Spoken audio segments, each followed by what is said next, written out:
Now, the fundamentals of football are pretty simple. You put 11 players on the pitch, the opposition put 11 players on the pitch, and you try and kick the ball into the opposition's net more times than what you concede it. But every football team, whether that be from the Premier League or right down to Sunday League, has that one player who you hope just has an off day, or that one player who can make a real difference. In today's video, I'm going to go through and give you my most important player at every League 2 club. If you do go on to enjoy, make sure to drop a like on there for me and subscribe to the channel as well if you are new. Can we try and hit 150 likes on today's video? That would be massively appreciated. And don't forget to get your thoughts in down in the comment section down below. Do you agree or disagree with the player that I have suggested for your club? And if you do disagree, let me know who you would have picked instead. We'll start out firstly then with Doncaster Rovers, and I have gone with none other than Luke Molyneux. You could have given a shout to the likes of Joe Olowu or Jay McGrath in defence, but Luke Molyneux just has that bit of class in the final third. This season, he has started the 35 matches for Doncaster, nearly playing 3,000 minutes so far.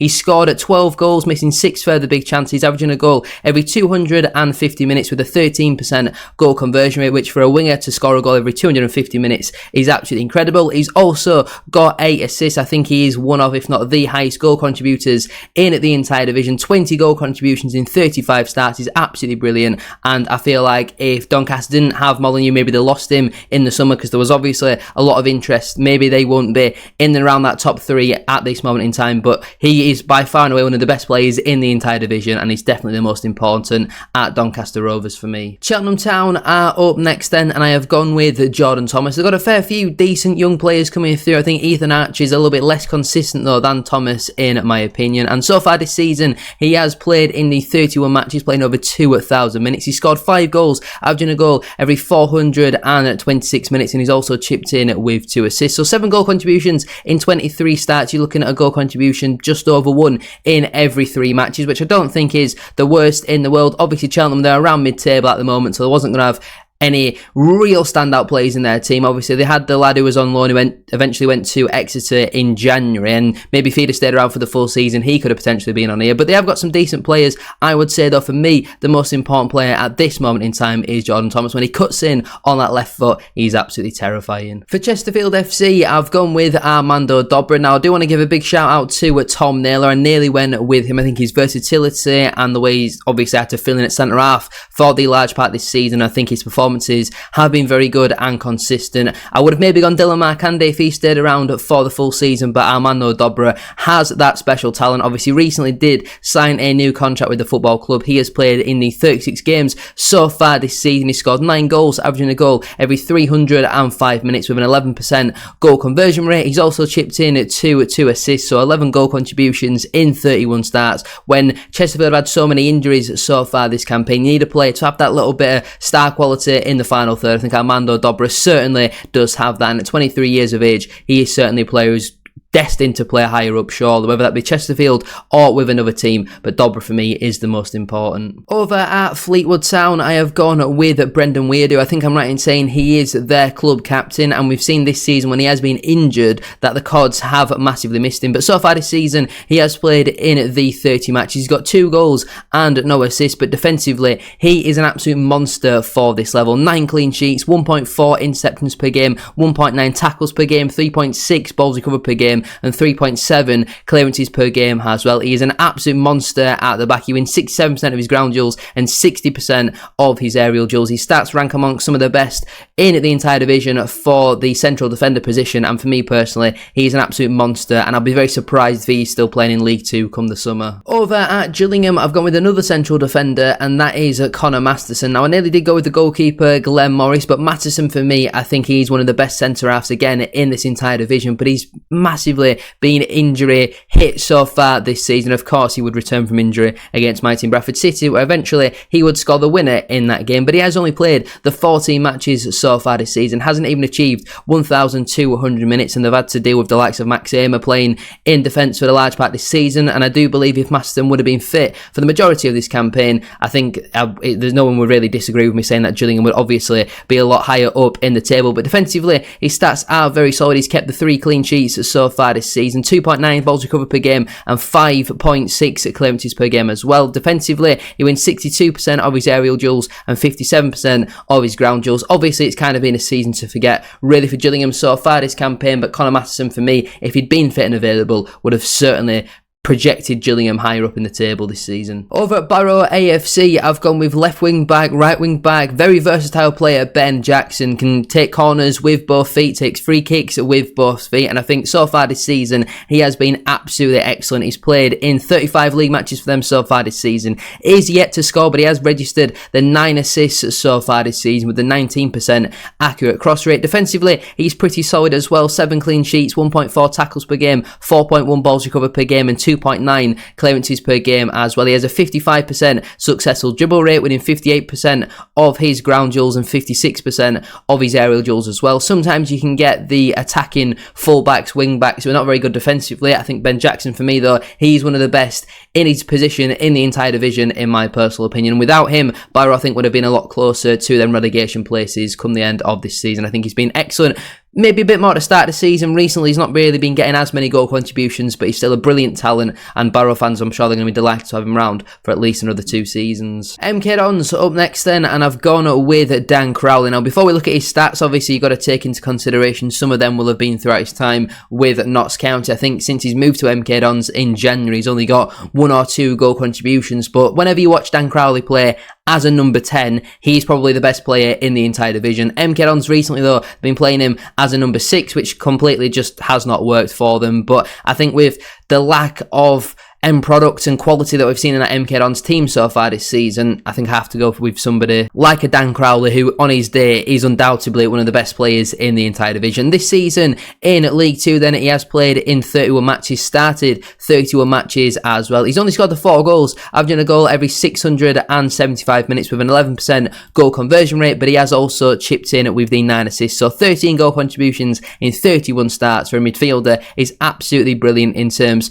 of a return. He also has a 55% successful dribble rate. Sometimes he can be a little bit too greedy, and maybe that's the reason why he's still playing down in League 2, but with the lack of quality that's been in that MK Dons squad this season, you can't really nod against somebody like a Dan Crowley, surely. Tranmere Rovers was a bit of a tricky one. You can certainly see the argument for a Luke McGee, for a Regan Hendry, for example, but I'm going to go with Amari Patrick. I feel like because Tranmere have not scored many goals so far this season, Patrick nearly been in double figures, 7 goals in the league so far, averaging a goal every 379 minutes for a winger. Wing back, I think, is a pretty decent return. He's also got 2 assists as well, so 9 goal contributions in 31 starts I do think is a pretty decent return, and without his goals, Tranmere would probably be fighting with Morecambe and Carlisle in them relegation places. Obviously, they've got a little bit of a cushion at this moment in time. It's been a season really to forget, but I feel like if you take Patrick's goal threat out of that team, there's not really much in there. Josh Hawkes, maybe then is your next best option, but he's obviously really struggled for game time under the previous manager. Then you look at the striking options like Davison, Dennis, Saunders,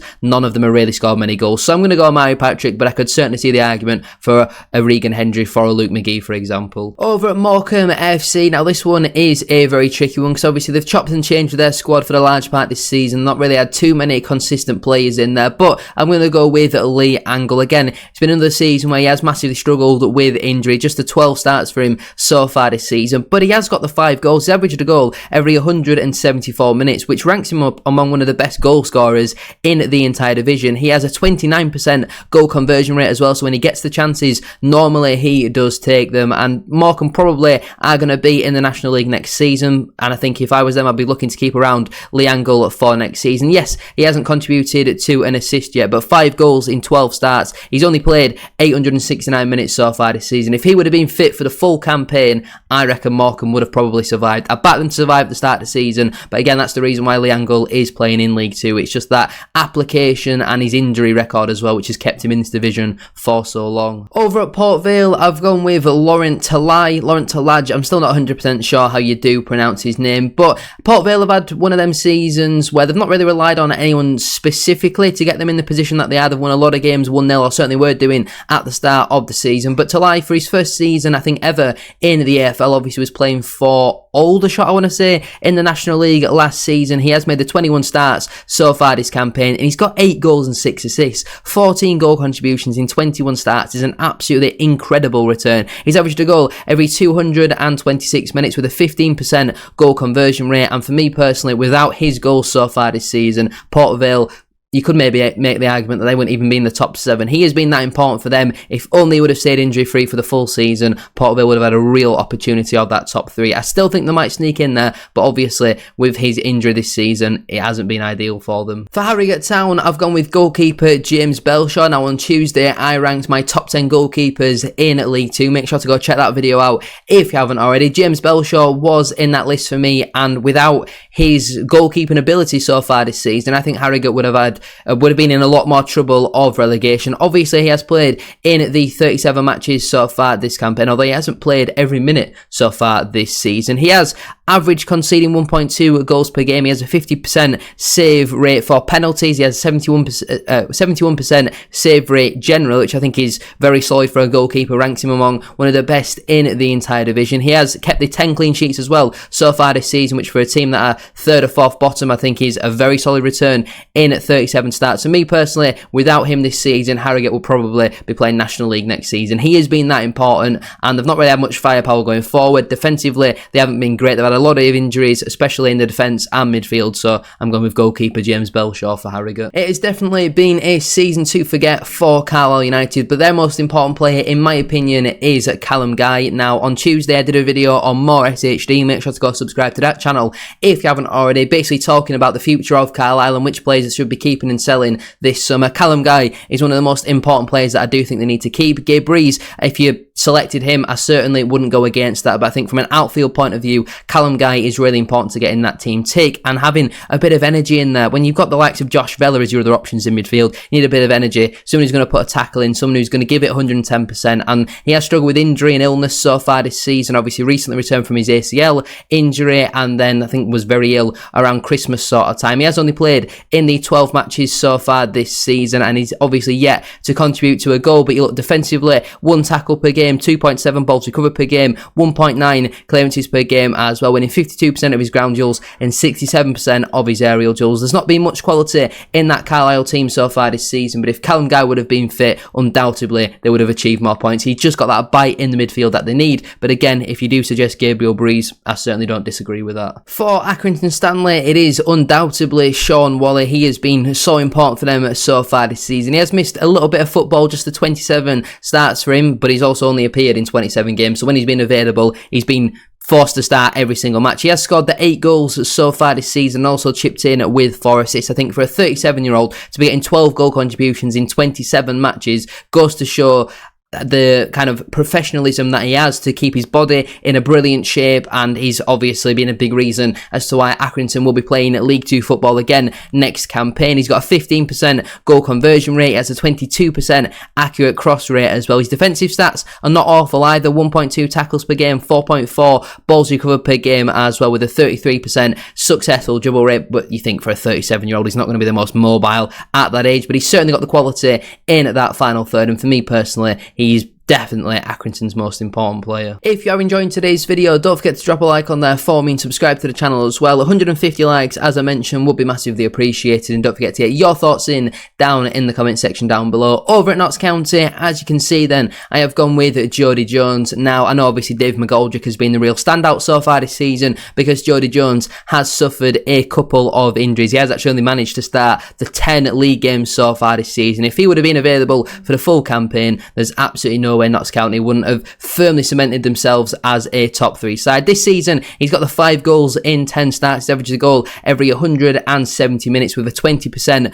goal conversion rate. He's also got the 3 assists, so 8 goal contributions in 10 starts. Goes to show the quality that that man does possess. Defensively, his stats aren't amazing considering he plays wing back. You might want a bit more defensive output from him, but given what he gives going forward, I don't think you can really complain at him all too much. He has a 46% successful dribble rate and where's the passing one? A 14% accurate cross rate. But we saw last season in League Two what he can do when he's available for the majority of the campaign. It's 6 goals and 24 assists last season, 30 goal contributions across what wasn't even really a full campaign, just the 40 starts, when obviously you do play 46 matches. But this season, I could certainly see the argument for David McGoldrick, but I think it's clear to see when Jody Jones isn't in that team. He has been such a big miss for them so far this season, and I would probably say that when he's fit and available, he is the best player in the entire league. Bromley FC are up next then, and it definitely has to be Michael Cheek for me. So far this season, he has started the 35 matches for them. He's played in 36 games, and he scored the 17 goals so far this season, averaging a goal every 178 minutes. He has also missed a further 14 big chances, but he still does have a 24% goal conversion rate, which I'm sure will rank him amongst one of the best finishers in the entire division. He's also got the 6 assists for a first season in the EFL. He's been an absolutely brilliant campaign for Michael Cheek. 23 goal contributions in 35 starts. At 33 years of age, I think he is now absolutely excellent return, and without his goal contributions this season, Bromley would be nowhere near challenging for the playoffs. He has been excellent for them. AFC Wimbledon are up next then, and I have gone with central midfielder, and I'm pretty sure I'm right in saying club captain Jake Reeves, now 31 years of age, and I look at his role in the squad, and I don't really think there's many other players who can play the distribution sort of role that Jake Reeves does. I think him and Alistair Smith partner each other very well in that midfield. Again, Matty Stevens' goals have been very good this season, but recently they have dried up a little bit, and I think Jake Reeves, 22 appearances for him so far this season and 22 starts. Johnny Jackson clearly values him very highly, nearly played 2,000 minutes so far this campaign. 2 goals and 4 assists for him. He has an 82% accurate pass rate, which I think is absolutely excellent. 55% successful dribble rate, wins 47% of his ground duels and 56% of his aerial duels as well. Defensively, 1.1 tackles per game, 6.2 balls recovered per game, and 1 clearance per match as well. Absolutely excellent in that midfield. Really just keeps the Wombles ticking over in every single game. I think assisted against Bradford City back in February, and for me personally, he is their most important player. Newport County was certainly a very tricky one because they're very inconsistent. One week they're getting battered 5-0 by Accrington, and then 5 days later they're battering Harrogate 3-0. They're so inconsistent, but you look at his record so far this season, 33 starts for him where he has scored the 8 goals, averaging a goal less than 350 minutes. He has got a 13% goal conversion rate, also chipped in with the 4 assists, so 12 goal contributions in 33 appearances for a team that have been down and around that bottom half for the large part this season. I do think is a pretty decent return. 21% accurate cross rate and a 41% successful dribble rate as well. I would say he is Newport County's most important player. Maybe if David Ajaboye had been there for the full season, I would have potentially gone with him, but I definitely wouldn't have picked any of their defenders or their keeper because they have been tragic this season. My team Bradford City are up next then, and I have gone with attacking midfielder Anthony Sarcevic. Now I could certainly see the argument for Richie Smallwood because we saw in the Cheltenham at home match a couple of weeks ago that Small was clearly the glue that was keeping everything together, and I feel like if you take Smallwood out of that team, there's no real player who can replace what he was doing. We had Corey Evans for a little bit, but he was very injury prone, and obviously we decided to release him in January. Anthony Sarcevic, though, he's had 2 major injuries this season, and they have massively affected us. When we've been on our 2 pretty poorish runs of form, it has been when Sarce has been out of the team. When we went on our very good run of form, it was when, for the large part, Sarcevic was in the team. We've seen over the last 2 games where we've not scored against Tranmere and Gillingham and lost both of their matches since he has obviously picked up a hamstring problem. It sounds a lot more serious than first feared, and the way I read in between the lines, I don't think he'll play again this season, which has been a massive shame because he has only managed the 16 starts for us so far this season, where he has contributed the 5 goals and also 4 assists. 9 goal contributions for a central midfielder in 16 starts I think is excellent. He has played quite a lot as a 10, but he's also done a job as a number 6 alongside Richie Smallwood, and I think he's done a very good job in both of them roles. He's just a class above, has that nous, and obviously you can see why he has won so many promotions out of this division. He's averaged a goal every 272 minutes with a 16% goal conversion rate. He has actually missed a further 8 chances, but the 4 assists in there as well, like I did mention. 52% successful dribble rate, and he rarely does give the ball away as well. 72% accurate pass rate, which for a player who's largely in the final third I think he's very good. 89% though in his own half. He's so important to our side, but again I could certainly see the argument for Richie Smallwood. Salford City are up next then, and I have gone with winger Kelly Namai. Now, to be fair to Salford, they've got a fair few decent young players coming through, the likes of Osama Ashley, Tyrese Forner in the midfield, Akiba Dulak, and obviously very experienced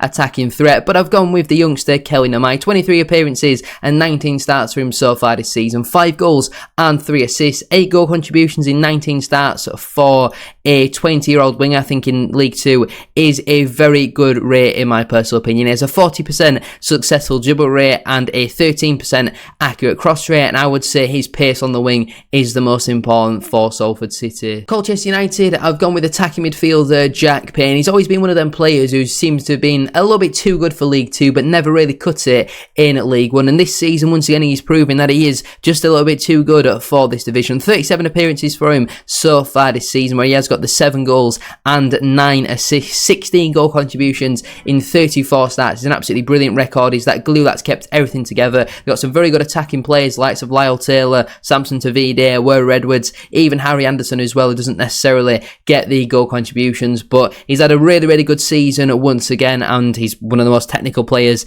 in the entire division. You can see why he had been at MK Dons last season, but 16 goal contributions in 34 starts is an absolutely unbelievable return, and he definitely is Collier's most important player. That goal he scored against Fleetwood was an absolute cracker. Walsall FC, I'm going to go with Jamil Matt, very experienced head at the top end of the pitch. Obviously I would have gone with Nathan Lowe if he had stayed around for the full season, but even this season for Jamil Matt, in the 31 starts that he has had, he's got 1 assist and 12 goals, which I think is a pretty solid return for a man who wasn't necessarily your main goal scoring striker at the start of the season, but he's got a 26% goal conversion rate, which I think is absolutely excellent. Averages a goal every 202 minutes as well, and I feel like Walsall, there's been a very good team for the large part of this season, not really had too many standouts apart from Nathan Lowe. Jamie Jellis was very good at the start of the campaign. Recently though has certainly blown more cold than hot, and I would say Jamil Matt, in terms of system, style of play, defensively as well, he's going to offer you a lot from set piece and all that sort of stuff, clearing balls, winning 48%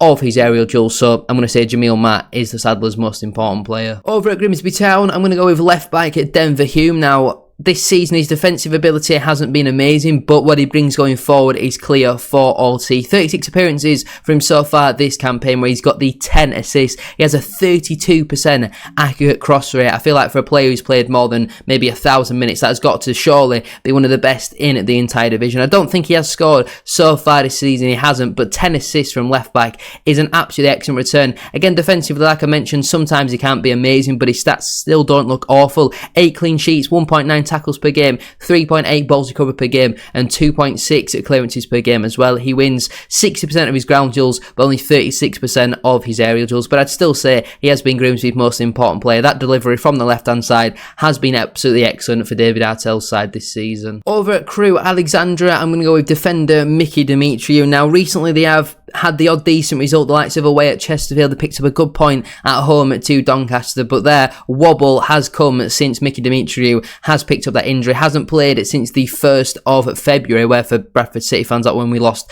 to AFC Wimbledon, that's how long ago that was. He has only played in the 28 matches for them so far this season. 1 goal and no assists, so not quite the level of goal contributions he was getting last season, where he did manage to achieve 6 assists and 8 goals. He got 14 goal contributions from centre-half last season. This season, he has only got the 1, but defensively, absolutely excellent at 10 clean sheets, 1.4 interceptions per game, 1.2 tackles per game, 3 balls recovered per game, and 9.8 clearances per game. That has surely got to be the best in the entire division. That is absolutely excellent. He wins 67% of his ground duels and 67% of his aerial duels as well. For me personally, yes, he's not had the goal contributions this season, but when he's been fit and available, he has been so important to that Crewe defence. You can clearly see recently, while they have been leaking a lot of goals, they're massively missing his experience, and could this injury cost them a top 7 spot come the end of the campaign? And finally then, we go to Swindon Town, where I've gone with striker Harry Smith. Now, I could certainly see the argument for midfielder Ollie Clark, but he's not really played enough football for me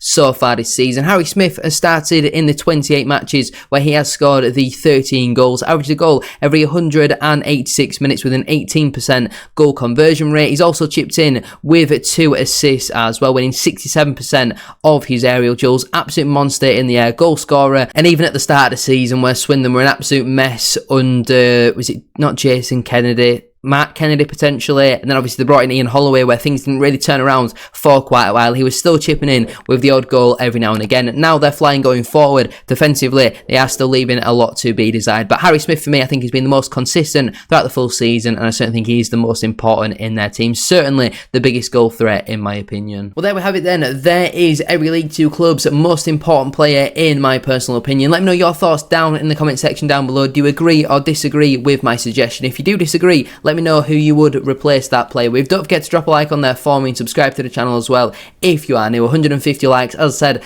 at the start of today's video, would be massively appreciated. Thank you all so much for watching. Check out Tuesday's video if you haven't already, and go subscribe to more SHD as well. See you very soon for another one.